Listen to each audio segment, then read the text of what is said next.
on se fout de votre gueule. Hein, il faut... Et on fabrique...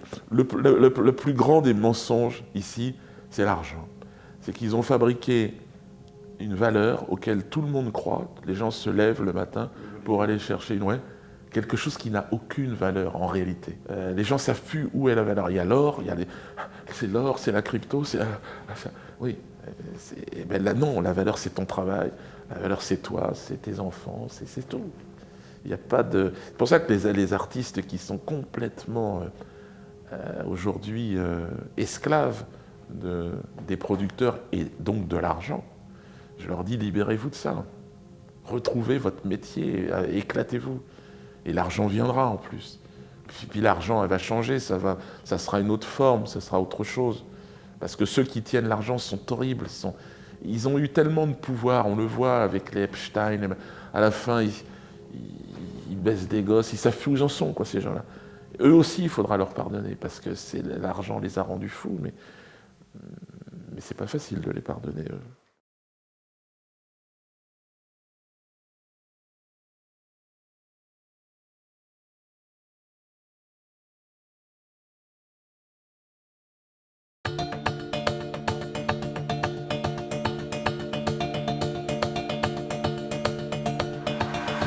J'ai assisté hier soir au spectacle de Dieudonné, j'ai ri beaucoup, même pleuré de rire.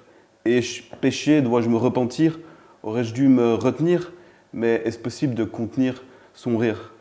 Et rire au sketch de Dieudonné, serait-ce que je suis pris par une forme de mal? Et si je n'avais pas ri, ou même si j'avais été outré, choqué, aurait-ce été la preuve que je suis quelqu'un de bien? Aurait-ce été la preuve d'une ouverture, d'une tolérance? Si Dieudonné ne nous fait pas rire, mieux vaudrait éviter ce genre de spectacle, car pourquoi payer pour rien? Et ceux qui n'en ont pas envie, ceux qui n'ont pas envie d'assister au spectacle de Dieudonné, peuvent tout simplement ne pas les regarder. Pourquoi alors les interdire? Maxime Prévost, homme politique belge, le Manuel Valls du Namurois, qui dégaine plus vite que la lumière de la télé, a réagi vite pour faire interdire le spectacle de l'humoriste qui constituerait un risque réel, je le cite, de trouble à l'ordre public. Ceux qui se prennent pour les fers de lance de la démocratie en bafouant la liberté d'expression ont donné du travail à l'équipe qui a dû, au dernier moment, trouver une nouvelle salle, habituelle pour eux. Peut-être y a-t-il une explication à tout cela? Dieudonné n'est-il pas un cas d'école, une grille d'interprétation de notre époque, donc aussi un guide qu'on décide de suivre ou pas? Est-il plutôt que le dangereux antisémite que les médias présentent, quelqu'un qui, derrière le qualificatif ostracisant qu'on lui accole, nous fait découvrir le fonctionnement politico-médiatique d'un système qui a restreint la liberté d'expression à ne dire que ce qu'ils ont envie d'entendre? Les interdictions et censures contre Dieudonné ne sont-elles pas la contrepartie attendue de ces spectacles, illustrant parfaitement ce monde occidental malade? Si rire à l'humour de Dieudonné risquait déjà de nous placer dans la case délinquance, que dire maintenant si nous l'interviewons? Pas grave, chez Kéros, nous étions déjà habitués à nous voir qualifiés de ce que nous n'étions pas. Et refuser d'interviewer Dieudonné sous prétexte qu'il serait poursuivi et ostracisé par le monde politico-médiatique, ce serait adopter la même attitude que ce dernier. Accepter son oukase, être pétri par cette peur qui nous ligote et nous empêche de vivre et de penser et de rire. Bonjour Dieudonné Mbalambala. Bonjour. Comment ça va? Très bien, impeccable. C'est le matin, on vient de déjeuner, je suis en forme. On va parler un peu du rire, puisque en fin de compte, dans la plupart des interviews, sans vouloir critiquer, on parle pas souvent de ça. Et moi, comme première question, j'ai envie de te demander, comment tu tombes dans le rire? Comment tu es devenu humoriste? Comment c'est arrivé? Alors bon, moi j'avais des figures de référence, Daniel Prévost, les Inconnus, Coluche évidemment. Les Inconnus. Alors moi j'étais jeune, je regardais Coluche à la télévision et puis je me disais quand même c'est vraiment le top du top de faire ce genre de métier, mais je m'étais un peu interdit en me disant bon de toute façon je n'étais pas dans une famille qui gravitait dans le monde du spectacle. Ma mère était sociologue et mon père expert comptable au Cameroun. Moi j'étais en France. Ta maman bretonne? Ouais c'est ça. Je me souviens, au collège, je devais être en 5e, et je faisais rire mes camarades, et puis il y avait un sous-directeur qui devait avoir l'instinct ou quelque chose, une vision. Il m'avait dit, vous devriez être humoriste, vous. Puis j'avais dit, oui, mais il y a Michel Colucci, ça sert à rien. Il m'a dit, oui, mais il sera pas toujours là. C'est le cas de le dire. Et puis c'est vrai, il est mort quand même quelques temps après. Et donc j'avais cette envie de le faire, ce métier, ça c'est certain. Et puis doucement, après j'ai rencontré Elie Semoun, on a fait un duo, et puis c'est parti très vite. Mais j'avais une réelle envie de faire ça. Et j'ai presque 60 ans maintenant, 58, 59. Et j'ai réussi à faire ce métier, et c'est un plaisir extraordinaire. Je ne peux qu'encourager les gens à faire le métier qu'ils aiment. Oui, c'est toute ta vie, le rire. Ouais.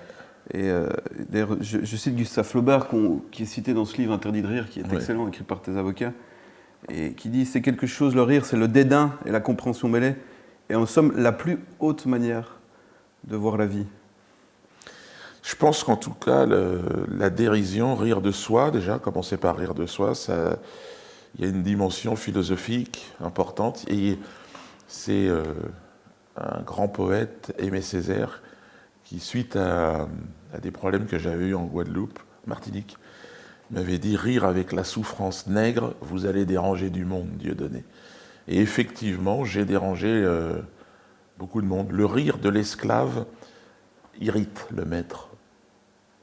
Le rire, c'est une défense, c'est une arme aussi. C'est une arme, c'est une façon de transcender en fait les douleurs de la vie. Et puis la paix revient avec le sourire, avec le rire des enfants et des femmes. Donc le rire, moi, c'est mon dada, c'est mon Amérique à moi. Je suis un pèlerin de la farce et du bonbon.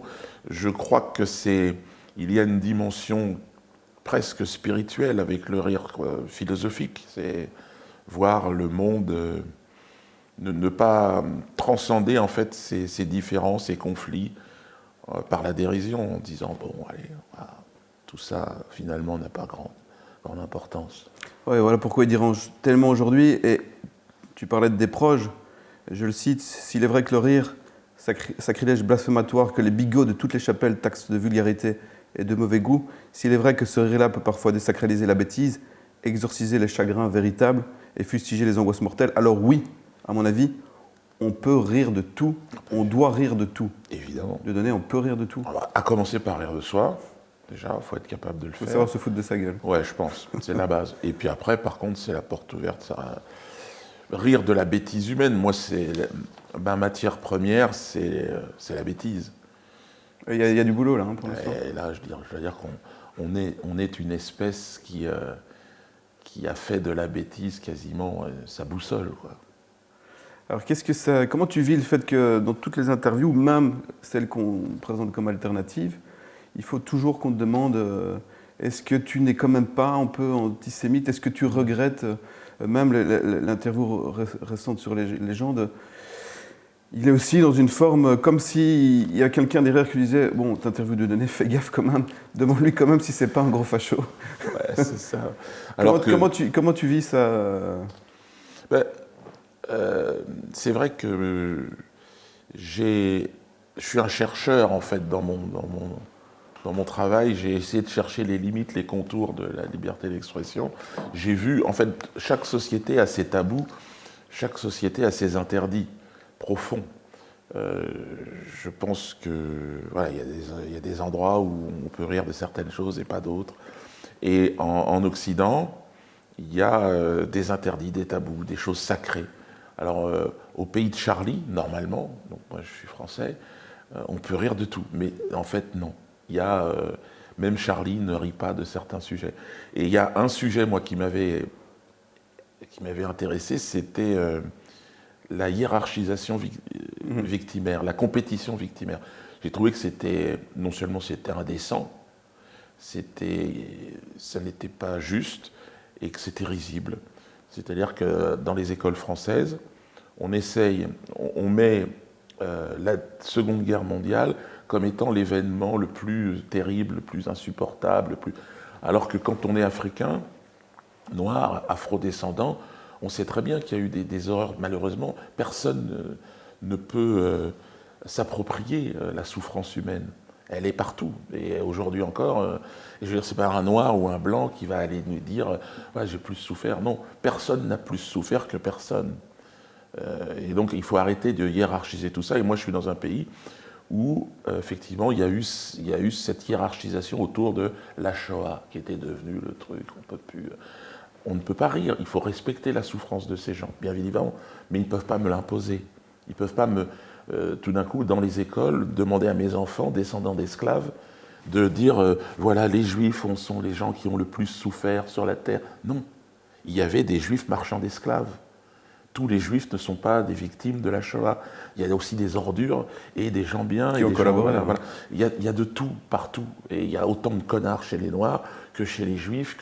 Bon, voilà, moi je ris de la connerie humaine. Mais quand ça devient étatique, quand on fait de cette Shoah une nouvelle religion, qui est là pour finalement justifier aujourd'hui le massacre des gens à Gaza ou au sud Liban, non, je suis obligé d'en rire. Il y a des gens qui vont prendre leur mitraillette et moi, c'est pas ma façon de m'exprimer. Moi, c'est la façon de rire. Je trouve les entrepreneurs de la Shoah ridicules, vulgaires, pornographiques. C'est-à-dire, pour moi, c'est le comble de la dégueulasserie, si vous voulez, c'est de se servir d'une souffrance réelle et de les mettre en vitrine comme dans Bouclier, si vous voulez, pour pouvoir avancer toutes ces dégueulasseries. Voilà ce que j'ai fait. Et donc ces gens-là qui instrumentalisent cette souffrance m'ont traité d'antisémite, alors que j'ai commencé à travailler avec Eli, un ami d'enfance, un juif. On a fait des sketchs là-dessus que jamais dans l'histoire, l'Afrique, les Antilles, les Noirs n'ont eu de problème, si ce n'est que de subir, évidemment, les commerçants juifs qui faisaient la traite négrière, mais ils n'étaient pas tous juifs. Il y a eu aussi des musulmans, il y a eu aussi des... Mais bon, voilà, il y a eu aussi des juifs, il y a eu des chrétiens, il y a eu des blancs, il y a eu des noirs d'ailleurs aussi qui ont participé à ce commerce. On cite justement dans Interdit de rire, je pense que c'est en 2013, Hollande qui fait une allocution devant le CRIF. C'est ça. Et qui parle à son premier ministre des Affaires étrangères, pour de l'Intérieur, Affaires étrangères, qui vient de rentrer d'Algérie et qui fait une blague en disant mais ça va, t'es rentré sain et sauf, l'air de dire tu rentres d'un pays de barbares. Ouais. Et tes avocats disent très justement que si on avait remplacé Algérie par Israël ou Juifs, ça aurait été directement... C'est ça. C'est-à-dire que les Juifs ne sont pas... Ils sont un peu utilisés, les Juifs de France, mes compatriotes juifs, comme un bouclier bouclier humain de cette mafia. C'est-à-dire que c'est l'amalgame qui crée l'antisémitisme. C'est généraliser les gens. Moi, je ne l'ai jamais fait, ça. Je me suis toujours pris à cette mafia qui organise la censure en France, qui organise, qui vous dit ce qui est drôle, ce qui ne l'est pas, qui vous dit, qui est capable de détruire une personne parce qu'ils tiennent les médias en France, les grands groupes de médias, les chaînes d'infos, et qui sont capables de nous dire non, mais ce qui se passe à Gaza, ça va, franchement, c'est juste, c'est sévère. On parle de 50 000 morts, certains disent 200 000. Ouais. C'est un carnage total. Gaza City est rasé. Je pense, je travaille avec un Belge d'ailleurs. Bon, ça va faire encore un peu polémique parce que on va sortir un livre qui s'appelle 14 novembre. C'est le frère de Salah Abdeslam, qui n'a rien à voir évidemment avec cette histoire-là et qui raconte, c'est un manuel de déradicalisation qui explique aux jeunes qui seraient tentés par ce genre d'aventure les répercussions sur les familles. Il explique que sa famille est entièrement détruite. Mmh. Et il explique aussi le mécanisme de radicalisation. Il a vu ses frères se radicaliser. Dans ce livre, il y a des révélations, ça va vous passionner, je vous en enverrai un, où les pouvoirs belges ont une part de responsabilité très très importante. Notamment dans le choix des imams, dans les financements de la mosquée de Bruxelles, etc. Et dans le cas de la famille Abdeslam, c'est une surprise, il faut lire le livre, mais ça va faire grand bruit chez vous. Très bien. Ouais, vous allez voir. Et donc, je dis ça pourquoi ? Parce que là, je parlais avec lui, avec Mohamed, Et il me disait, je suis inquiet parce que je retrouve l'ambiance de radicalisation de la guerre en Syrie avec ce qui se passe à Gaza. Au regard, si vous voulez, des images insupportables qu'on voit, il y a une jeunesse en rupture sociale aujourd'hui qui voit ça, qui entend les médias. Ils vont se monter, ensemble. C'est peu de gens, mais on a vu avec 11 personnes ce que ça peut donner à Paris. Il y a un risque là. Et je pense que ce livre est très important, c'est de rappeler à ces jeunes qui pourraient glisser, qui pourraient se sentir légitimes dans une action héroïque suicidaire, eh bien, de penser à leur famille, de penser à leur mère. Voilà. Et ce livre, je crois, est un livre qui va sortir évidemment le 13 novembre. C'est un livre belge parce que c'est un témoignage d'un jeune de Molenbeek qui les a vus, un voisin d'Abaoud, un frère de Salah et de Brahim, qui a vu tout ça et qui raconte. Il est passé par une période de vie incroyable, dépression nerveuse, et là il est sorti de cette période. Et il a envie de transmettre ce qu'il a vu. Et je crois que c'est vraiment un témoignage très important. Et pour aller dans le sens de ce qu'on est en train de se dire, l'époque est dangereuse. Parce que le sentiment d'injustice que l'on peut voir quand on voit les images d'enfants décapités, tout ça, ça peut créer des traumatismes profonds chez certaines personnes. Oui, surtout chez des ados en perte d'identité dans des ça. quartiers défavorisés. Tu risques d'être invité par la RTBF et les médias belges. Non, je déconne. Non, ils ne le feront pas. Ils ne le feront pas parce qu'ils sont encore... Alors, ils sont terrorisés, évidemment, par la doctrine du CRIF c'est-à-dire la doctrine sioniste qui, aujourd'hui, chaque personne, chaque homme politique sait très bien que sa carrière dépend de ses passages télé, de la relation avec les médias. Le bras de fer en France entre ces grands groupes qui tiennent les médias et par exemple les tribunaux, c'est extraordinaire. Il y a un avocat de la LICRA, un satellite du CRIF, qui disait « Dieudonné a été condamné par les médias ». À l'époque, je n'avais pas eu de condamnation. J'étais un humoriste, j'avais le droit de m'exprimer sous la licence humoristique. Eh bien, il a dit « Les médias l'ont condamné, la justice devra suivre ». La justice est entièrement aujourd'hui sous le contrôle des médias et de la politique. Il y a une question que je veux te poser depuis longtemps. Est-ce que, à un moment donné, les médias t'ont pas poussé là-dedans malgré toi, dans ce que des proches appelleraient sacrilège blasphématoire, donc disons de se focaliser sur Israël, le sionisme. Et est-ce que tu ne penses pas que tu étais pris dans un piège aussi? Ça commence chez Marc-Olivier Fogiel, hein, je pense. J'avais envie de faire un sketch qui était prémonitoire sur les colons israéliens, on le voit aujourd'hui en Cisjordanie. Il y a Jamel qui pouffait de rire. Ouais, c'est ça. C'est-à-dire que, mon métier, c'est d'aller titiller les limites, les contours. Maintenant, dire que j'ai toujours été de bon goût, non. Dire que j'ai fait des erreurs, oui. J'ai provoqué, parfois je n'ai pas été drôle, j'ai été de mauvais goût. Je m'en suis excusé. Ça fait partie des risques du métier. Et d'ailleurs, la sanction, ça devrait être que le public ne vienne plus, parce que c'est plus drôle. Mais je crois que malgré tout ça, malgré ce vent contraire, je suis resté attaché à ma mission d'humoriste et j'ai continué à faire rire. Tu étais là hier soir, tu as vu, pas d'affichage, pas de promo, pas de médias. On peut vivre sans le système. Et on peut faire rire. Et je pense que de toute façon, un humoriste hors système est forcément plus drôle qu'un humoriste du système. On y reviendra. Tu dis par rapport justement à la pression que tu as subie dans ce livre encore, la pression danse sur moi, elle va et vient. La pression est devenue le carburant du moteur de mon expression. En me frottant à la connerie humaine, j'ai découvert l'énergie du mouvement perpétuel. Vu le niveau actuel de conneries, donc tu n'es pas prêt de t'arrêter, comme je disais. En fait, j'aimerais bien. Là, avec Elie, on se reparle, on a envie de faire des choses ensemble, mais il est terrorisé par la mafia qui est au pouvoir. Il me dit, mais Dieudonné, ils n'ont pas cette ouverture, ils n'ont pas cette ambition. Donc il n'est pas encore prêt à se retirer complètement du système. Il a peur, c'est ça, il a peur. Je pense qu'il pourrait être rassuré, comme beaucoup, c'est par un producteur, par l'argent. C'est-à-dire, c'est l'argent qui rassure. On se dit, quand on est du côté de l'argent, on est du bon côté. Moi, je lui dis non, pas forcément. Enfin, sûrement, dans plein d'activités, mais pas dans le rire. Parce que quelqu'un qui monte sur scène et qui n'est pas en risque, quand c'est un humoriste, c'est pas drôle. Et on ne peut pas tricher avec ça.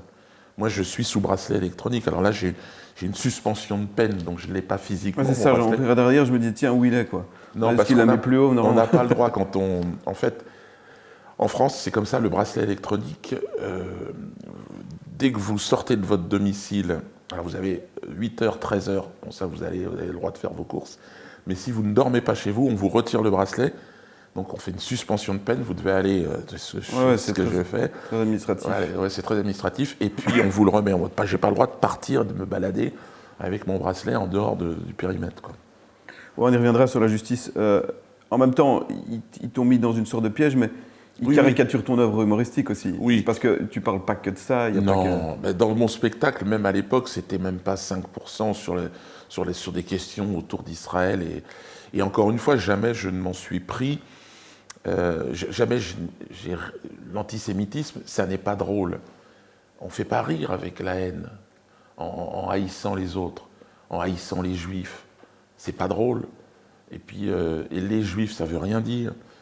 Il y a aujourd'hui des gens en Israël, des juifs très courageux qui se battent contre Netanyahou, contre ce qui se passe à Gaza. Il y en a beaucoup, on ne les entend pas. Parce que malheureusement, ils n'ont pas, effectivement, ils ne font pas partie. Ce sont les ennemis comme moi, ils sont au même niveau que moi, ils sont les ennemis d'une mafia extrêmement puissante qui détient les médias occidentaux. Et ça, c'est... Regarde, il suffit de voir comment Netanyahou est reçu aujourd'hui en France par des médias, mais c'est hallucinant. Pourquoi pas? Moi, je serais prêt à discuter avec Netanyahou. Mais pourquoi? Moi, je suis interdit, et lui, alors que lui, il tue des gens tous les... Moi, on peut me reprocher d'avoir fait grincer des dents, c'est vrai, mais pas plus, quoi. Mais je pense pas que Netanyahou ait un bracelet électronique. Non, il n'a pas de bracelet. Alors, l'impossibilité de rire de quelque chose qui nous déplaît peut être un signe de connerie aussi, hein, parce que c'est Henri Bergson qui disait « Le comique exige pour produire tout son effet quelque chose comme une anesthésie, c'est beau, momentanée du cœur. Il s'adresse à l'intelligence pure. » Le fait que ces élites et tous les autres puissent pas rire aussi de tout, c'est aussi quand même un signe aussi qu'ils sont pris dans un système, évidemment, mais aussi d'une bêtise profonde. C'est là, on le voit, c'est la guerre, quoi. C'est-à-dire que quand on le rire, quand la dérision, quand cette capacité de se regarder soi-même disparaît, ben c'est la guerre, on s'affronte, on est dans un monde en guerre. Alors moi, j'aurais le rêve de pouvoir rassembler un humoriste iranien et un humoriste israélien. Ça serait formidable. Il y en a qui moi j'ai en tout cas du côté iranien, j'en connais un qui est très drôle. Et il serait ouvert. Côté israélien, ils ont peur. Ah, il doit quitter le pays, là. Ouais, mais je sais pas lequel des deux. Parce qu'en Iran aussi, il y a des gens qui sont pour la guerre. Donc, nous, je pense qu'on a un rôle, les artistes et surtout les humoristes, d'essayer d'apporter de la dérision sur ce nœud qui entraîne le monde dans une situation. C'est tout à fait vrai. C'est Thierry Messon, dans une récente interview, qui me disait qu'il y a une partie des riches iraniens, les marchands de tapis notamment, qui sont totalement pour la guerre, pour ouvrir le commerce. Ouais. Tu parles d'un public, d'abord, est-ce que ton public a changé depuis 20 ans, plus même, 40 ans, et tu parles d'un public de plus en plus affamé de vérité. Alors, je te pose cette question, mais aussi le lien entre rire et vérité. Bah, c'est vrai qu'aujourd'hui, dire des vérités, ça fait rire, tellement qu'on est baigné dans un mensonge absolu. Le mensonge est roi, il suffit d'observer les chaînes d'information, c'est hallucinant. C'est de pire en pire, oui. Ah, c'est hallucinant, c'est-à-dire qu'ils convoquent des spécialistes de je ne sais quoi. À chaque question, ils ont des spécialistes, et à aucun moment il est possible d'apporter une contradiction. Ils n'invitent que des gens qui vont dans le sens des intérêts de leur propagande. Il n'y a pas de débat, il n'y a pas de... La vérité, alors les gens n'y croient plus, donc la vérité, ils vont la chercher, j'en parle un peu sur scène, mais dans les drames humains qu'on peut voir dans la société, ils vont filmer l'émotion, prendre des gros plans. On parle dans ton spectacle, cette famille décimée dans un feu. Ouais, c'est ça, où on voit les caméras de BFM qui arrivent et qui vont traquer les larmes. La vérité, ce sont vraiment des proxénètes, j'en dis, de l'émotion, des gens qui... Parce que on ne peut pas tromper le public sur la vérité. Et la vérité, elle est dans la rue. Fermez votre fenêtre, enfin fermez votre télé et ouvrez votre fenêtre, voilà. Et là, voilà, regardez ce qui se passe. Et là, vous allez voir la vérité. Autrement, le reste, ça n'est que mensonge. Et moi, mon métier, soyons honnêtes, mes personnages que j'interprète, ils n'existent pas. Mais je ris avec Paprika, ça. non? Non, voilà, Paprika. C'est un mensonge, mais c'est un mensonge pour faire rire. Je ris de moi. Or, à la télé et dans les chaînes d'infos, ils se prennent au sérieux, alors qu'ils évoquent simplement un point de vue. Il n'y a rien d'objectif. Et pourtant, ils incarneraient l'opinion publique. C'est même un peu vicieux parce que tu as un Pascal Praud qui, à un moment donné, va dire une vérité. Ouais. Et c'est Debord qui disait dans le spectacle, le vrai est un moment du faux. Ouais. Ils mettent un peu de vrai dans tout ce qui est faux. Et tu te dis, Praud, quand même.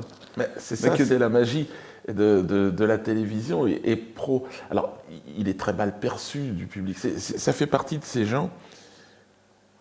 Quand je le regarde, je le plains parce qu'en fait, il n'a pas cette liberté que je peux avoir. Il doit rendre des comptes à une personne. Il y a une personne qui lui fait un chèque à la fin du mois. C'est une entreprise. Un beau chèque, à mon avis. Un très beau chèque, j'imagine. et tout son intérêt, c'est de rester dans cette structure et c'est de ne pas déplaire. Alors, il va dire, mais moi, je suis libre. Alors, évidemment. Parce qu'on lui laisse cette sensation, j'en suis persuadé. Hein. Mais au regard, à travers un petit regard, une petite réflexion, il va comprendre qu'il est allé peut-être un peu trop loin. Tu ne crois pas, Pascal, quand même, que ce que tu as dit le hier. 7 octobre, c'est quand même le début d'un autre monde? Puis là, oui, tout à fait. Parce que là, ils ont fait du 7 octobre l'an zéro de quelque chose.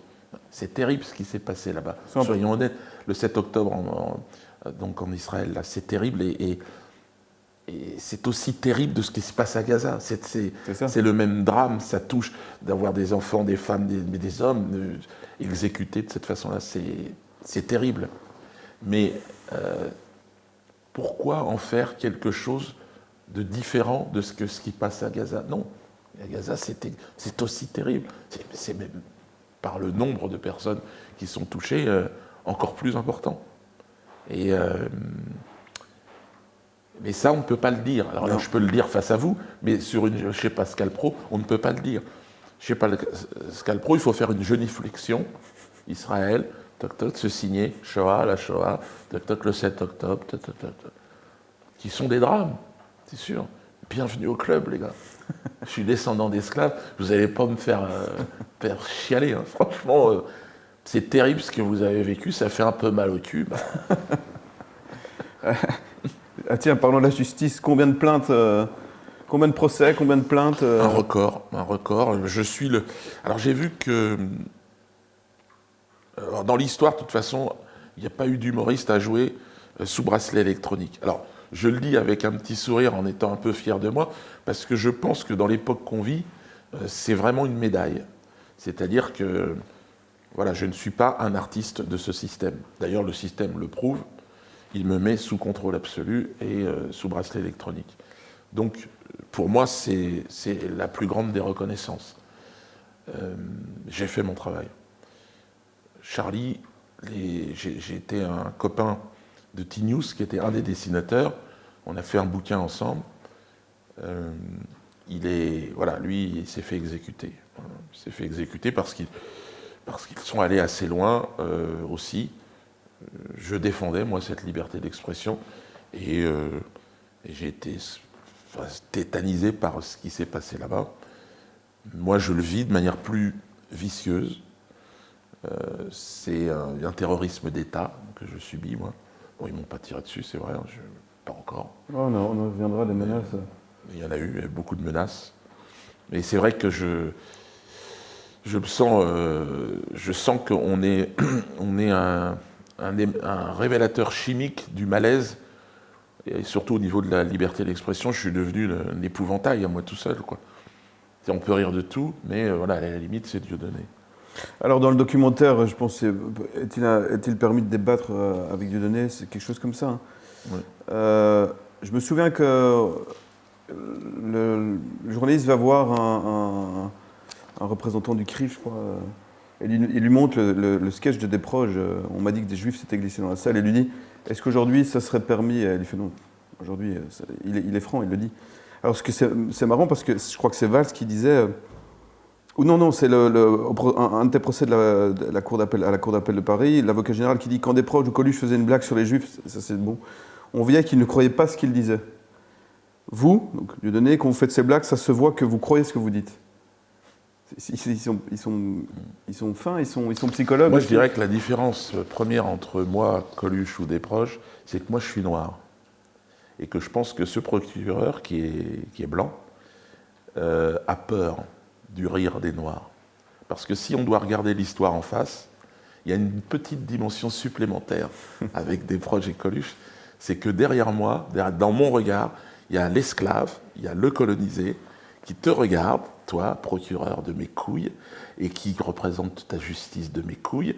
Et donc, quand tu me parles de rire, tu t'es ridiculisé. En disant ça, il s'est ridiculisé. Vous savez, la justice, elle est pieds et mains liés aujourd'hui aux intérêts économiques. Il faut bien savoir que la justice de Vichy, si vous voulez, c'est devenu la justice de la résistance après.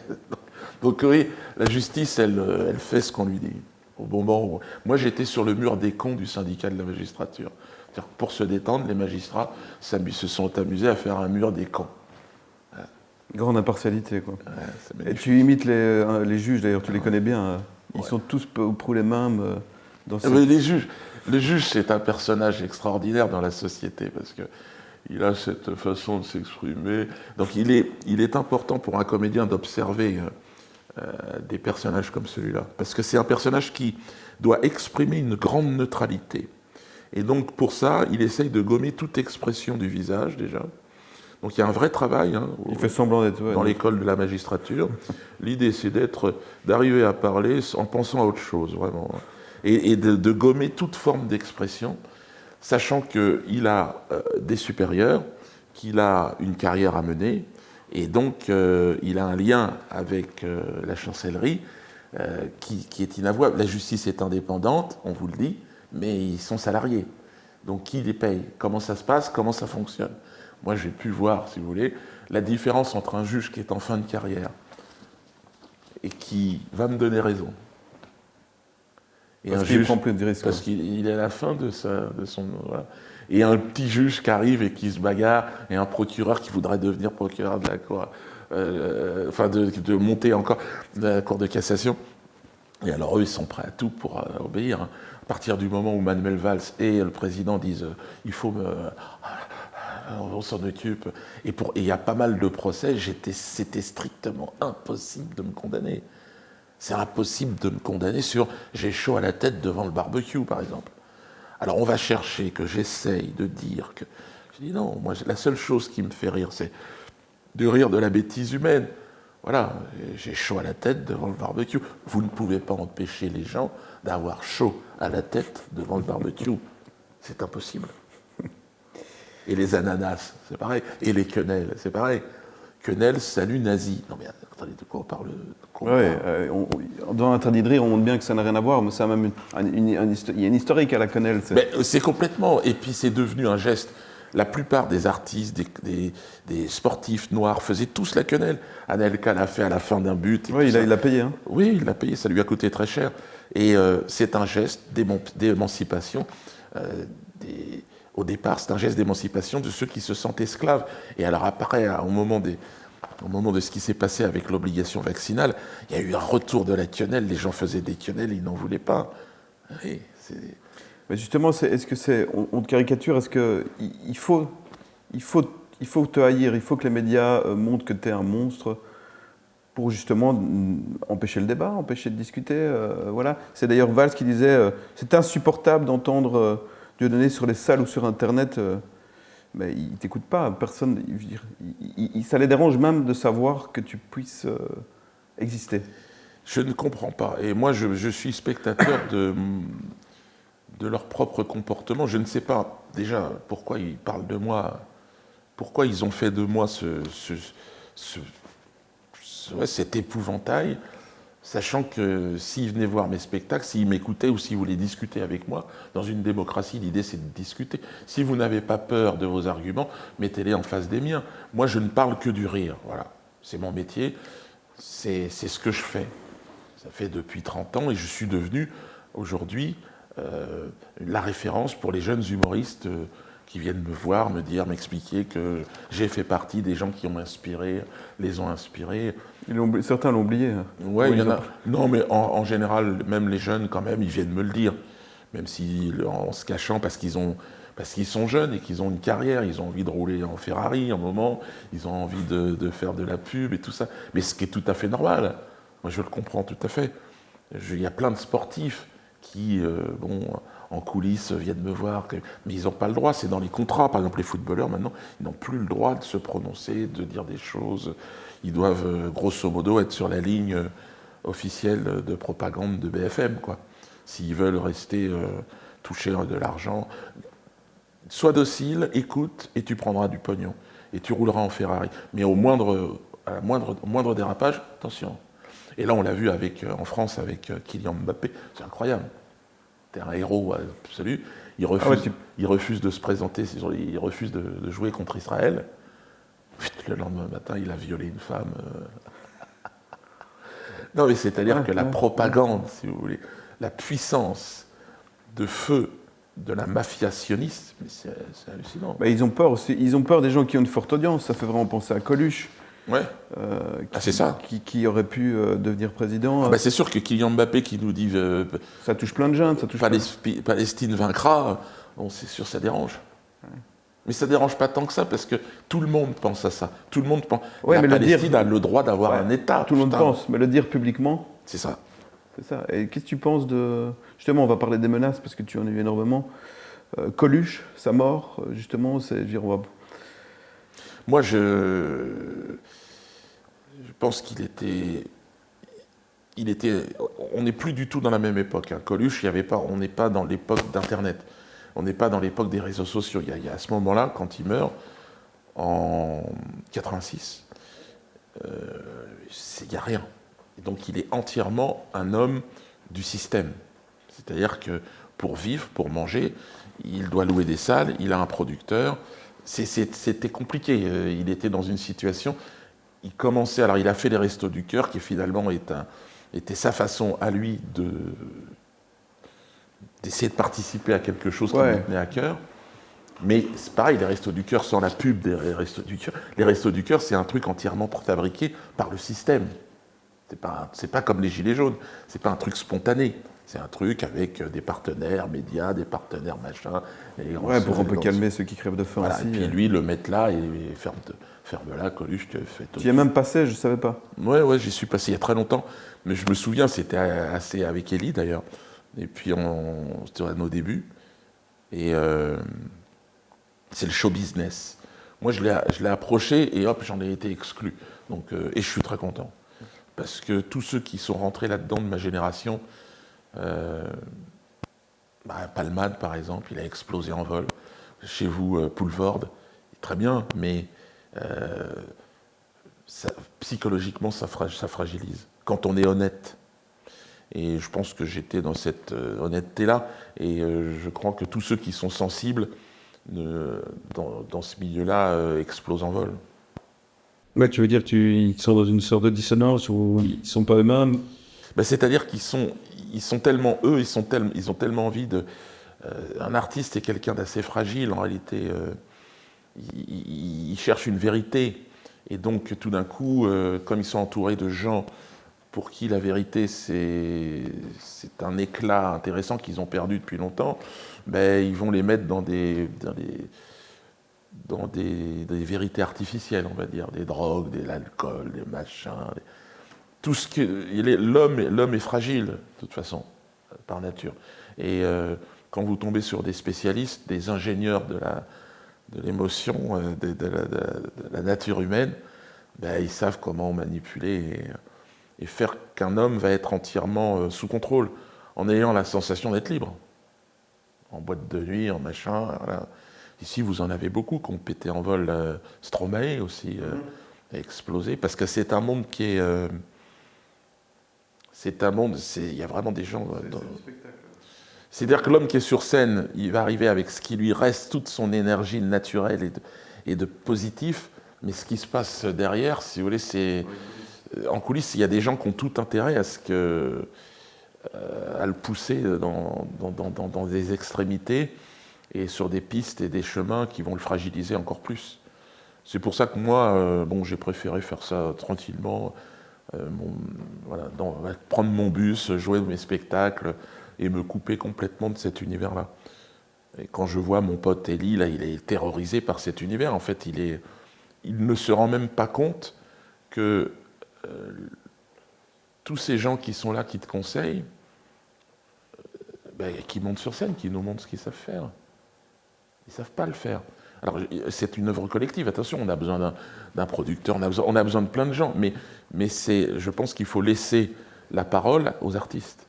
C'est eux qui doivent diriger et aller là où ils ont envie d'aller, même si c'est dangereux. Moi, je pense que j'aurais eu un producteur qui m'a dit « Ah non, là, je m'en vais ». Donc, il était préférable que je me produise, quoi. Tu as subi une véritable chasse à l'homme, néanmoins, depuis 20 ans. Ouais. Mais par qui? Pas par la population, évidemment. Par une petite mafia qui tient le monde du spectacle. C'est eux qui tiennent le... C'est-à-dire que, normalement, mon exemple est un contre-exemple de ce qu'ils vendent à leurs artistes, si vous voulez. C'est-à-dire que tu veux avoir la carrière de Dieudonné? Tu veux jouer dans un bus, dans un champ? C'est ça, c'est le truc. Et moi, je vais m'en occuper. Donc, je vais vous expliquer comment ça se passe, certains succès, par exemple. Les gens passent à la télé, donc vus à la télé. On va vendre ça à des comités d'entreprise.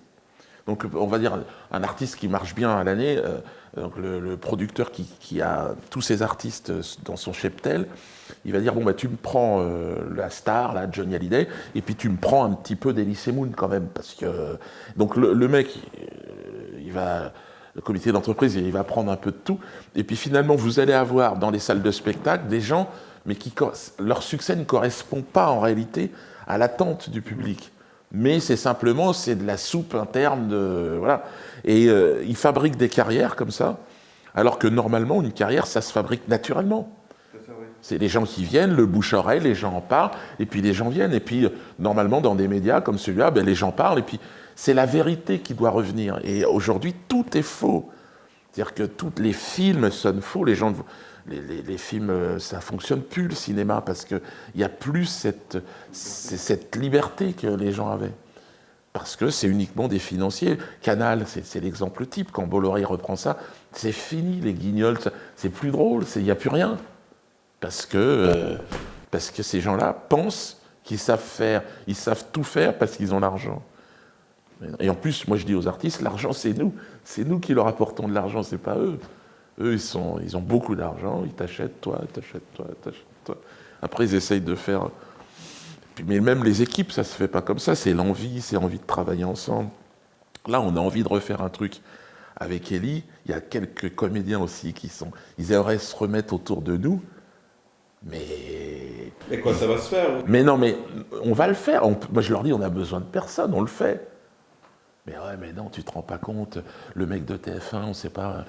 Moi, je vais perdre mon mec. Mais si tu lui dis d'aller se faire enculer au mec, non mais essaye. En plus de ça, tu vas voir la gueule qu'il fait, parce qu'il va te dire, oh c'est exagéré. Surtout s'il y a plusieurs qui le font. Mais oui. Mais c'est-à-dire que, qu'est-ce que tu veux que je te dise, le mec de TF1, je l'emmerde. Mais c'est pas que je l'emmerde, c'est-à-dire que je suis sûr que c'est un mec qui, lui-même, il a son banquier, il a son truc, il sait plus où il en est. Mais c'est pas lui qui fait le film, c'est pas lui qui fait le spectacle, c'est nous. Donc, quand je dis c'est nous, c'est les artistes, c'est les créatifs. Voilà. Et donc, moi, j'aurais envie de le dire aux artistes aujourd'hui qui sont muselés. Moi, j'ai un bracelet électronique. C'est vrai, mais je suis le plus libre, certainement, d'entre eux. Ouais, ils en ont un invisible. Mais voilà. Ouais, mais bon, donc Akash est un site en 2013 où ils prennent le nom de certaines personnes qui ont acheté, qui mettent sur la place publique, qui sont harcelés. C'est ça. Ton régisseur Jackie, on lui file un faux rendez-vous, il est tabassé. Ouais. Voilà, image de ton spectacle Mur, posté sur France 2. Ouais. Je pense que tu l'avais demandé, je veux bien que vous veniez, mais alors je vous filme aussi. Ouais. Mais ils ont refusé, c'est marrant ça aussi. Ils veulent pas qu'on voit... Le bourgmestre de... Maxime Prévost. Voilà. Pourquoi on ne parlerait pas? Pourquoi vous ne l'invitez pas? Je suis prêt à revenir. Si c'est un démocrate, s'il est sûr de ce qu'il raconte, parlons-en. Maxime, je ne sais pas, mais lui c'est pareil. Il doit dépendre d'un système. Il veut passer certainement dans des chaînes de télé. Il s'est fait une idée qu'en me crachant à la gueule, ça allait l'aider. Mais la réalité, c'est pas ça, Maxime. La réalité, c'est que dis ce que tu as à dire, dis la vérité, et puis fais entendre ta vérité. Je pense que tu auras du mal à continuer la politique, c'est vrai. Mais tu pourras faire ma première partie. Parce que j'ai lu ton arrêté, il y a de quoi rire quand même. Alors, contrôle fiscal, perquisition. Ouais. Perquisition chez ta fille aussi. Ouais. Placement en garde à vue d'un de tes enfants mineurs à l'époque. Ouais. C'est pas mal, hein. Donc, en fait, Moi, c'est l'école, je leur ai dit, voilà, ils n'ont pas fait beaucoup d'études. Enfin, si, ma fille un peu plus. Mais mon fils, qui a fait de la garde à vue, il n'a pas fait. Je lui ai dit, voilà, tu fais des cours accélérés. Regarde comment ça se passe. Le système politique, il a tous les leviers de l'État pour te faire taire, pour te faire changer d'avis, pour te mater. Il y a la ministre de la Justice qui avait dit, Dieudonné, il faut lui intimer le respect. Et c'est une descendante d'esclaves qui disait ça. Donc c'était quand même, ça avait un sens parce qu'à l'époque, on mettait le mauvais nègre au milieu de la place et devant tous les autres, on le fouettait pour montrer aux autres où était la limite. Donc elle, avec son vécu et son histoire, elle revenait à cette imagerie. Et moi, je lui ai dit, écoute-moi bien, Chita, balance-toi de branche en branche jusqu'à l'Élysée et dis-lui d'aller se faire entuler. C'est-à-dire que moi, dans mon rôle d'humoriste, je dois pousser le curseur de la liberté au plus loin pour faire rire déjà les autres et puis pour montrer que à cette jeunesse qui arrive, je pense aux Antilles, là, parce que j'y vais cette semaine, et puis au peuple afrodescendant, on est rentré dans une nouvelle ère. Poutine appelle ça le monde multipolaire. Je ne sais pas comment on peut l'appeler, mais c'est fini. C'est fini. alors tu dis que tu résistes à la pression grâce à la sagesse de tes ancêtres Oui. et au jazz. Ouais. Et la musique. Moi, je suis originaire, donc je suis du Cameroun et de la Bretagne. Je n'oublie jamais la Bretagne. Mais ma mère, en épousant mon père, est devenue Ngwane Ewundo, c'est-à-dire elle est devenue une femme du clan Ewundo.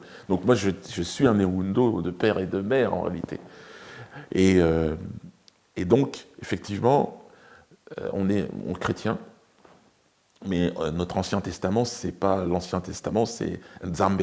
C'est-à-dire, on arrive à Jésus avec l'histoire africaine. On arrive, et Jésus étant celui qui, pour tous ceux qui veulent bien écouter ce qu'il raconte, va nous rassembler. Voilà. Et chacun avec son histoire. Jésus dit, il n'y aura plus de Grecs, plus de Juifs, plus de... Voilà, on va se retrouver dans un... Voilà. Donc nous, on écoute cette parole-là, et on arrive... Et nous, par contre, avant cette parole qui nous inspire tous, qui inspire tous les chrétiens, eh bien, on croit dans la transmission de génération en génération. C'est une société orale, et on est les maillons d'une chaîne qui se referme sur un autre maillon, et on transmet comme ça, et donc à travers moi, ce sont mes ancêtres qui parlent. C'est comme ça qu'on voit les choses, quoi. Et donc quand je dis que je parle, à travers tout ce que je fais, d'ailleurs au Cameroun, là-bas, tous les anciens, ils me suivent, et quand je parle, c'est eux qui parlent. C'est comme ça qu'ils voient les choses, quoi. Donc c'est intéressant, enfin c'est une autre façon de voir. Et après je vous dis, chrétien, pour moi, ça a quand même du sens. Il y a des mots forts comme l'amour, évidemment, de son prochain, le pardon. Voilà, ce sont des règles qui me paraissent être les règles qui vont nous permettre de vivre ensemble.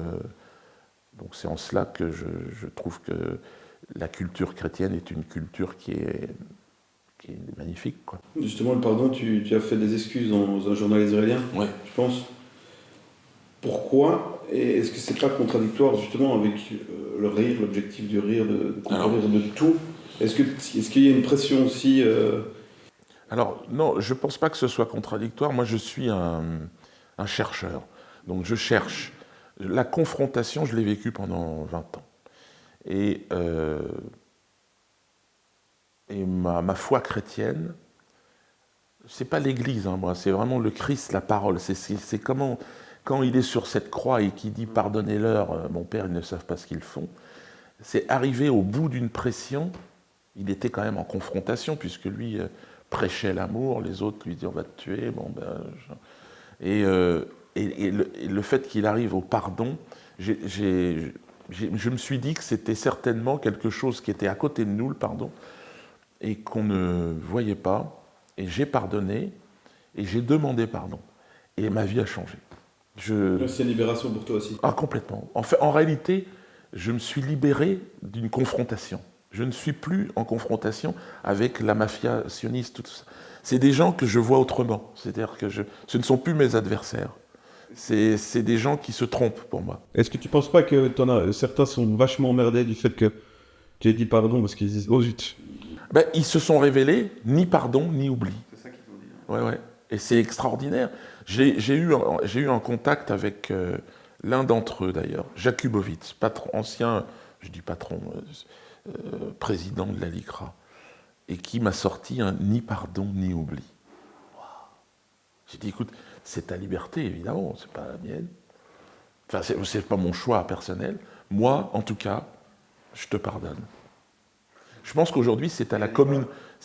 Non, mais là, il est dans un autre monde. Mais il n'est pas chrétien, donc il n'a pas la même relation.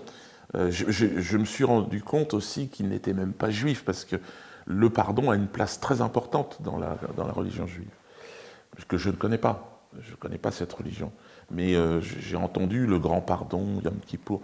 Alors, il y a quelques, et j'en ai vu des juifs qui savent pardonner. Donc c'est pas parce qu'il est juif qu'il ne pardonne pas non plus. Mais il y a beaucoup de juifs qui ne pardonnent pas, qui sont dans la loi du talion. C'était œil pour œil, dent pour dent. Et c'est ce qui se passe aujourd'hui là-bas. Et c'est ce qui, à mon avis, va causer leur perte et leur disparition. Il faut un devoir d'oubli, tu dis aussi. Oui. Moi, je pense que le pardon est la chose la plus belle, la plus inspirante que le Christ ait laissée aux gens, aux enfants, à l'humanité. Sache pardonner. Mais c'est fou parce que moi-même, demander pardon, à pardonner quelqu'un qui t'a agressé, c'est facile. Enfin, à la limite, tu vois, je fais bon, je te pardonne. Mais demander pardon, c'est vraiment là. Il y en a qui m'ont dit, mais t'as baissé ton froc devant les Juifs. J'ai dit non, j'ai demandé. J'ai dit j'ai demandé pardon. J'ai demandé pardon. C'est vrai que si j'ai blessé quelqu'un, et je pense sincèrement qu'il y en a qui ont été blessés par mes blagues, parce que j'étais dans une confrontation à un moment donné. Je répondais. Alors si tu n'as pas la question et que tu as juste ma réponse, tu peux penser que... Donc, sorti du contexte, certains de mes propos ont pu blesser. Donc je demande pardon.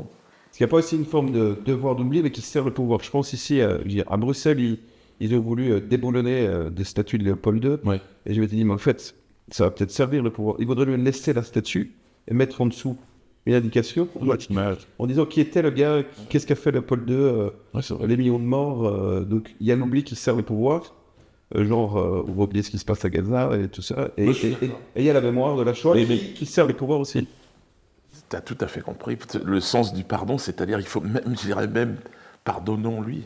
Mais bon, je sais qu'il y a des gens qui n'y arriveront pas. C'est-à-dire que j'en suis même arrivé à penser que l'esclave doit aussi demander pardon à l'esclavagiste, d'avoir accepté d'être un esclave. Parce que des femmes prises dans des réseaux, des enfants, je veux dire, pris dans des réseaux pédophiles qui s'en sortent, disent aussi le pardon. Je me souviens d'une image d'un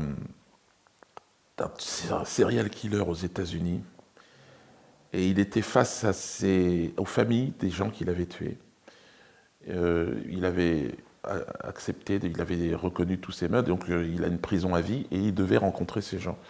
Et donc là, il se fait insulter, les gens, il y en a un qui manque de lui sauter dessus.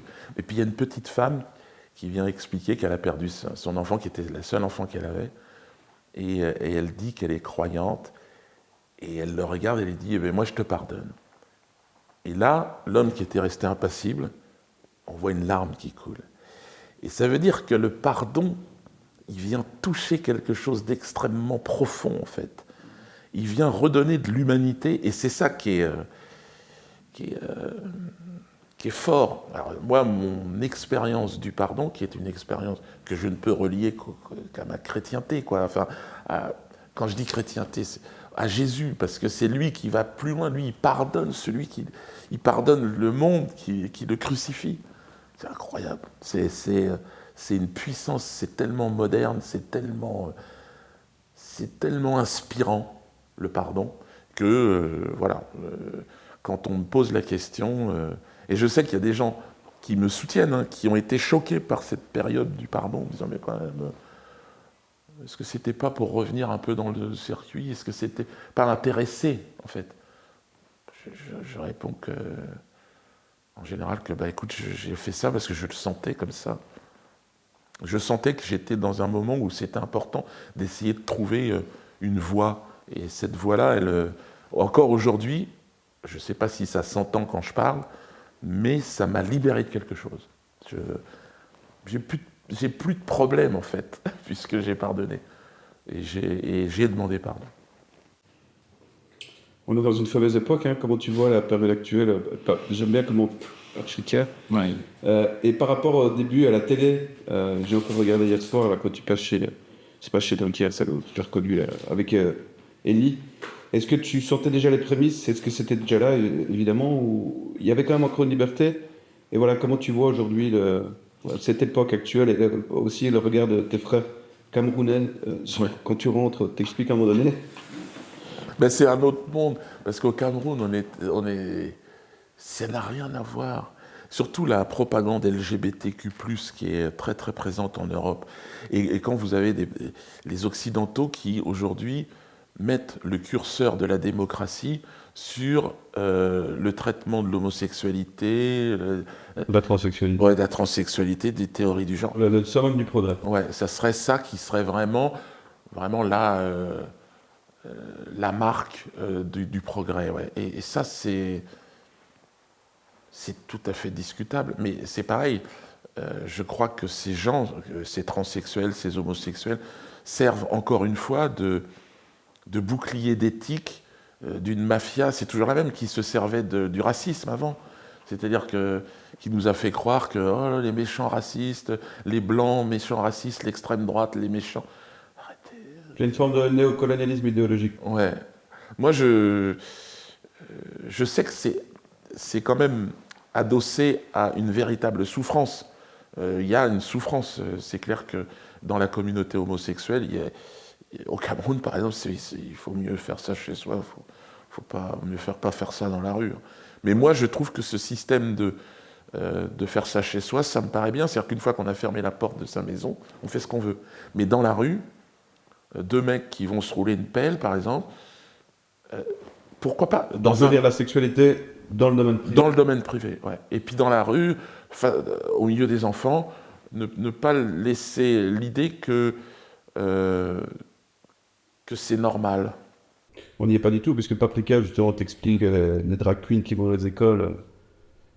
C'est ça en France pour l'instant, quoi. Moi, je pense qu'il y a toujours eu, par exemple, des homosexuels, des drag queens, certainement, je ne sais pas comment ça se passe, mais ça se faisait dans des milieux confinés. Là, aujourd'hui, pourquoi vouloir mettre ça dans la rue, dans les écoles? Personnellement, je trouve ça moche. Personnellement, hein, je n'aime pas sur le plan esthétique. Après, que les gens ont envie de faire ça, c'est leur liberté. Et ça, c'est vraiment quelque chose. Par contre, on a le droit de dire c'est moche. Deux mecs qui se roulent une gamelle dans la rue. Déjà, un couple hétéro, ils ne sont pas obligés de faire ça dans la rue, mais bon, s'ils ont envie. Je trouve ça plus beau, personnellement. Même si les gens sont moches, je trouve ça plus beau quand c'est un homme et une femme. Parce que simplement, sur le plan esthétique et de la cohérence de ma cohérence, de mon histoire à moi, je trouve ça plus joli. Bon, voilà. Ça me regarde, et ça ne veut pas dire que j'incite à la haine envers ces gens-là, mais je trouve que c'est beau. C'est-à-dire que c'est cohérent, ça va avec l'harmonie des planètes, avec le monde tel que je le vois. Voilà, c'est tout. Et deux mecs qui ont envie de faire ça, le mieux, pour moi, c'est qu'ils se mettent dans une baraque et puis ils ferment la porte, quoi. Maintenant, on va nommer la différence des sexes. C'est complotiste, c'est d'extrême droite. Dire qu'il y a des hommes, il y a des femmes. Alors moi, je pense qu'il y a des hommes. On a un pas plus loin, là. Moi, je pense qu'il y a des hommes et il y a des femmes. Je trouve ça plus beau de voir ça que d'essayer de trafiquer un truc qui ressemble à rien du tout. Et c'est pas facile, j'imagine, quand on a envie d'être une femme et qu'on est un homme. Et ça doit pas être simple. Et je compatis avec cette douleur. Mais bon, moi, je préfère me dire que, écoutez, essaye de t'habituer, quoi. Je vais te citer quelques noms et te demander de réagir. On va faire un peu comme à la télé. Jean-Marie Bigard.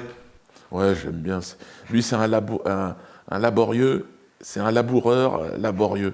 Et c'est un humoriste ouais, je me reconnais bien, mais bon, on a failli faire un duo ensemble, donc je l'aime bien. C'était il n'y a pas longtemps, ça. Foutu pour foutu, on s'est dit, allez, on y va, on fait un truc. Et puis tu dis non. Et puis il a été trop de pression. Il l'a dit d'ailleurs, il m'a dit, non, j'ai trop de pression. À quel point des menaces Ouais, je pense que c'est ça. La mafia qui organise la censure a beaucoup d'argent. Et détient les médias. Voilà, et donc ils pensent que c'est... on le voit d'ailleurs, de toute façon, c'est à peu près la même mafia, ce sont les mêmes qui organisent les blocus autour d'États, que ce soit en Russie, en Iran, en Corée. Ils pensent qu'en bloquant l'économie, en bloquant l'argent, mais non, ils génèrent une nouvelle économie. On peut vivre sans ces connards. Et c'est moi ce que j'ai envie de dire à tous les jeunes artistes qui d'ailleurs, ils n'arrivent plus à générer des véritables artistes. Les véritables artistes, ils tombent malades. Et Stromae en fait partie, je pense. On peut pas vivre, on peut pas travailler avec ces gens. Stromae, si tu vous écoutes, Libère-toi. Tu peux soutenir la presse libre aussi. On a besoin. ouais. Jean-Marie Le Pen. Ouais, moi, c'était le diable pour moi jusqu'à un certain temps. Et qu'est-ce qui s'est passé J'ai voulu voir le diable puisque je n'arrivais pas à trouver la vérité dans cette société. Et puis, alors il ne met pas la vérité, hein, Jean-Marie Le Pen, mais c'est quelqu'un qui a été le mec le plus infréquentable de France pendant des décennies. C'était le diable. Moi, j'ai grandi dans la haine contre Jean-Marie Bigard. Contre Jean-Marie, pas Bigard, Le Pen. C'est les deux Jean-Marie qui sont ces deux copains. Mais je l'ai rencontré. Et puis voilà. Bon, évidemment, il y a la guerre d'Algérie. Et je dis pas qu'il n'a pas fait le con. Hein. Il a fait le con. Il a été. C'est un homme, quoi. Mais quand je l'ai rencontré, quand j'ai discuté avec lui, j'ai trouvé un homme qui avait beaucoup d'humour. Il riait de la situation dans laquelle il se trouvait. Il m'avait raconté une blague. Et ça m'a fait rire. Pour vous donner le niveau, et là on est devenus copains à partir de cette blague, je crois. Il avait rendez-vous chez des amis à Paris et il s'est trompé d'étage. Et c'était à l'époque où il était diabolisé, les gens, c'était le nazi, c'était tout ce que... Et il ouvre la porte et il y a une femme qui le reconnaît et qui tombe dans les pommes. Il est avec son bouquet de fleurs, il s'est trompé de personne et la personne... Donc il essaye de la soulever. Merde, qu'est-ce qui se passe? Donc il se retrouve au milieu d'un truc. C'est-à-dire qu'il était arrivé à un tel niveau de diabolisation que rien que la vue de la personne fait que tu tombes dans les pommes. Et donc, alors que lui, il a été le premier à essayer de la secourir, évidemment, c'est un être humain, c'était pas le monstre qu'on a essayé de dire. Un être humain qui était dans une niche, à mon avis, politique, qui a géré sa petite carrière politique, je ne sais pas politiquement, je n'ai jamais été dans son parti, mais humainement, c'est quelqu'un qui a encaissé les coups et qui a gardé le sourire. Donc ça, quand tu le fais parrain d'un de tes enfants, c'est la provoque? Là, c'était... Bon, après, c'était la relation religieuse. Hein. Donc ça, je ne parle pas de... Ma fille, en tout cas, je la laisse gérer cet aspect-là, puisque, bon, moi, je suis... mais on est chrétien, ça, c'est un secret pour personne. Et Jean-Marie est un ami. Donc, voilà, ça, c'est... Après, les gens pensent ce qu'ils veulent, quoi. On en a parlé, mais Elie Semoun. Ça, c'est mon ami d'enfance. Il y a eu des périodes de froid. De peur, il est terrorisé, Elie. Il est terrorisé. Et il a peur de tout.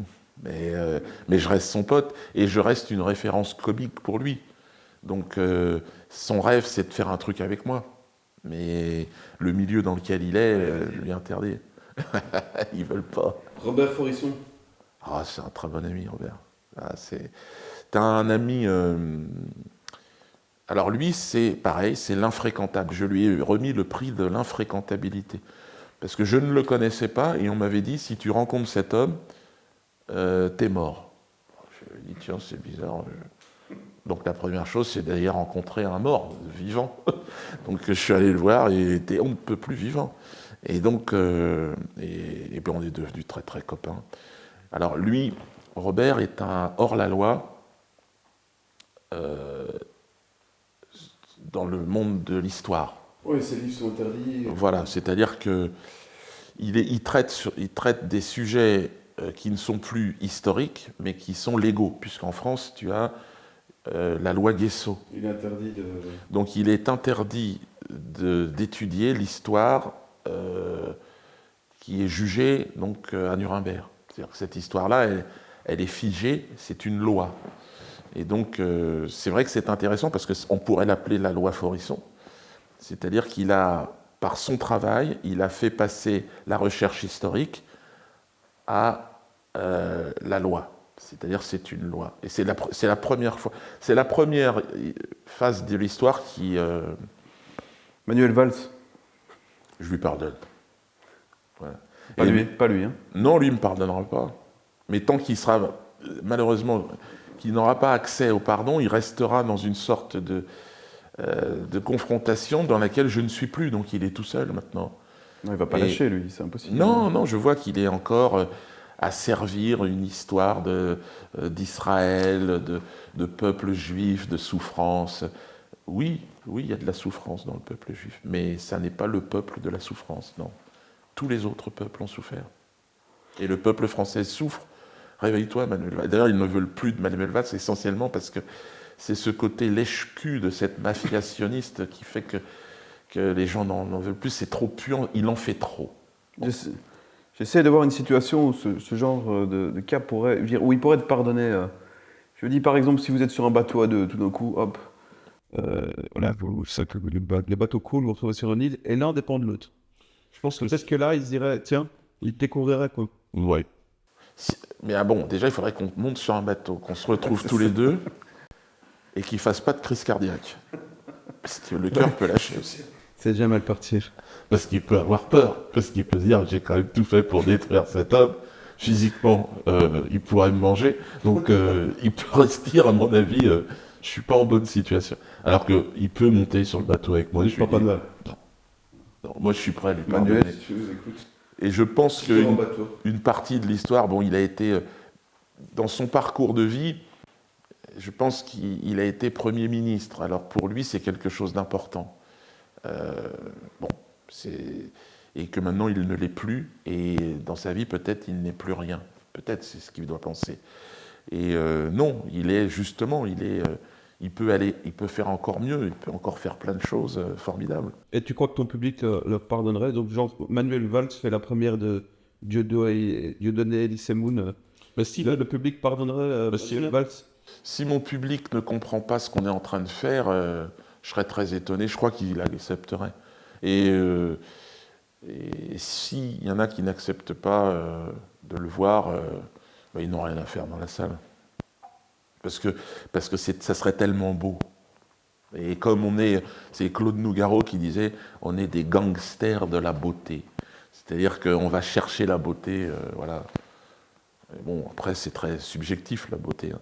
J'en parlais tout à l'heure, moi je trouve que voilà, c'est l'histoire de chacun qui fait qu'on trouve quelque chose de beau et quelque chose de moche. Alain Sorac? T'as un ami. On a fait des choses formidables tous les deux. Je crois qu'on a inspiré une génération. Et on s'est trouvés quelque part aussi. Et puis, c'est quelqu'un qui il a un éclat en lui, mais il a du mal sur le pardon. Il a du mal. Il est un peu dans le ni pardon ni oubli. Mais lui, il est plus capable de pardonner, je pense à la mafia qui l'a lynché pendant des années, que la mafia est capable de le pardonner. Mais lui, je crois il manque pas grand-chose pour qu'il aille sur ce terrain du pardon, parce que il est de cette culture-là. Mais c'est aussi un punk, un peu. Il aime bien se mettre en danger, quoi. Ouais, évidemment, les médias du pouvoir parlent de lui comme quelqu'un d'extrême droite. Qu'est-ce que tu penses de ces qualificatifs Oui, systématiques? mais même s'il était d'extrême droite. C'est quoi l'extrême droite, en fait? C'est ça. C'est quoi le fascisme? Je sais pas. Bon, moi, je ne suis pas de cette génération, mais quand j'entends les antifascistes, qu'est-ce que le fascisme? C'est quoi? Est-ce que tu penses, il y a peut-être pire que ça aussi à l'époque. Est-ce que tu penses qu'il commence pas à y avoir du fascisme dans l'antiracisme? Oui, Je pense à cette université américaine d'Evergreen où en 2015 un nouveau directeur arrivait et a mis un nouveau code d'éthique. Et donc il a modifié le day off. Le day off, c'était le jour où les personnes de couleur, comme des États-Unis, ne venaient pas pour montrer leur importance. Ouais. Là, il a fait le contraire. Il a dit ce jour-là, les blancs ne viennent pas. Et un prof qui a dit non, moi je suis antiraciste, moi je vais en cours ce jour-là. Et il a été tellement, il a subi tellement de violence qu'il a dû quitter l'université. Ouais. On en vient à un point où l'antiracisme devient fasciste, quoi, presque. C'est ça. Les antifas sont les nouveaux. D'ailleurs, Ouais, c'est ça. Même la propagande LGBTQ+, là, ça devient du fascisme, quoi. C'est-à-dire, ok, chacun, mais on a le droit encore de penser autrement, quand même, j'espère. Enfin, est-ce qu'on a le droit de... Moi, je ne suis pas d'accord que mes enfants soient face à des drag queens qui leur expliquent... Ouais, c'est ça m'intéresse pas. Et puis on a le droit quand même de l'éducation nationale, si elle en est là, je veux dire, moi je me reconnais pas là-dedans. Donc...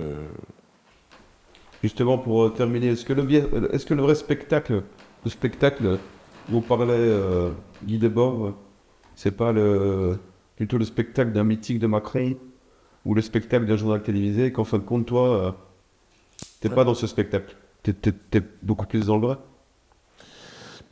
C'est ça, je disais à un moment donné sur scène, il suffit de dire la vérité, t'es devenu humoriste, quoi.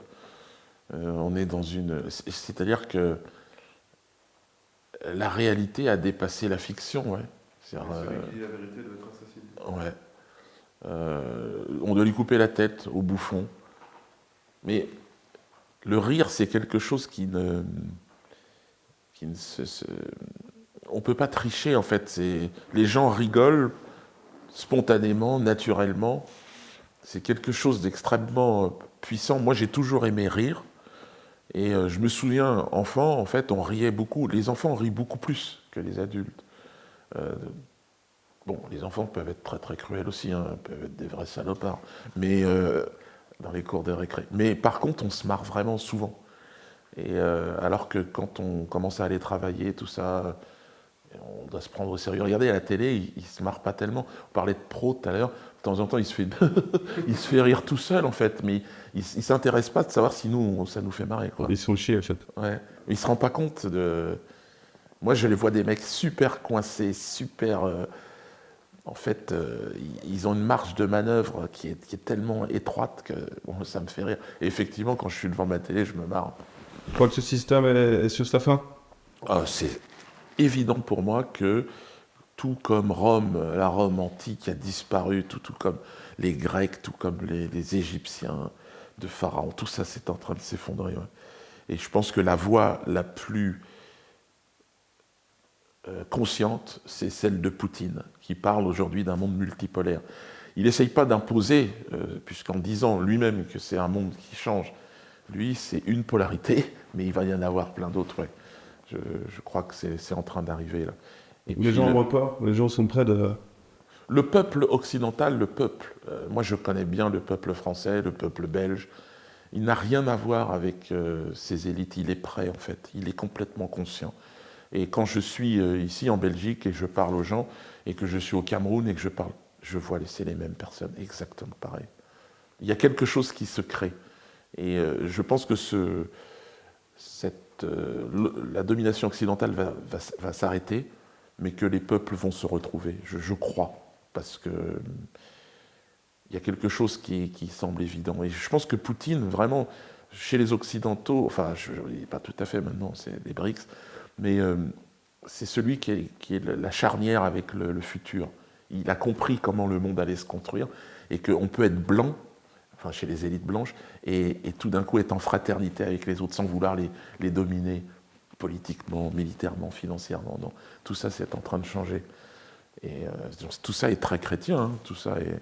Donc je pense que l'Occident a quand même une chance. Elle a une porte de sortie, c'est sa culture chrétienne. Voilà.